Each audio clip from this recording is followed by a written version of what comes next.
News Network. I am Mark Dolfini, and this is all the news that hardly anyone gives a crap about until, of course, it starts costing you money. Just last month, lawmakers in Oregon passed a new law that allows for statewide rent controls. State lawmakers decided on a new law which limits rent increases to 7% plus inflation per year on a statewide basis, which Oregon Governor Kate Brown immediately signed into law. This is the first rent control legislation of its kind to affect an entire state in a non-wartime era.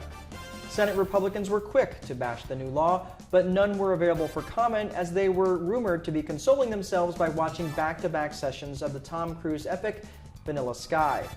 The theory on the Senate floor seemed to be that watching a shitty movie about an alternate reality was better than the reality they were actually living in. Landlord News Network did some fact-checking with several first-year real estate investors and some 7th grade economics students who were quoted to say, "Real estate is inherently local, you dumbasses, and the supply-demand equation actually does exist." Governor Brown, who insists her staffers now refer to her as Thanos, obviously considers her office so powerful that she should allow this law to impact every single rental market in Oregon and not allow local market forces to prevail. The governor was heard to say, "It's my intention to use this law and the full power of the governor's office to create positive change, and will be seeking to secure a seat as the first female Allfather." It has been rumored in her travels that there seems to be some truth to her belief in an alternate reality where the supply-demand equation has no effect, and plans to run on re-election with a platform of "Asgard is not a place, it's a people." In similar news, the monkey dung slingers that supported this bill in the Oregon State Legislature didn't seem to consider that there was no long-term data to support that rent controls actually work, and if anything, will only make the problem worse. Most investors have been outwardly upset at this new law since they can no longer rely on market forces to rent their properties, and have promised they will look at alternate uses for their investments, such as turning them into condos, Airbnbs, or relocation centers for Elf on a Shelf. Of course, taking these sorts of measures does make the problem even worse because it reduces the supply of available rental housing. Some investors were quick to rally around the legislature, though, coming to their defense stating, "Look, it's clear they just need a new magic 8-ball." Reply hazy, try again later. Of course, there are families that are suffering from rent increases that make it impossible for them to keep up.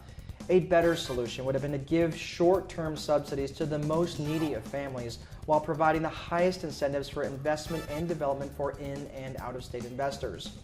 When framed this way, a House member that spoke on the condition of anonymity said, "Wow, dude, since you put it that way, it kind of makes you wonder what exactly they put in my hookah." Now, in times of war, earthquakes, or Whitesnake reunion concerts, rent control does provide for the short-term needs of the public for a short-term solution to prevent hyperinflation. I'd argue that rent control does sometimes have a place, but the problem is one of typical legislation that has no sunsetting language written into the law.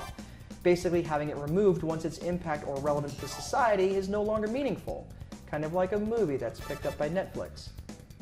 The problem is likely to get much worse before it gets better.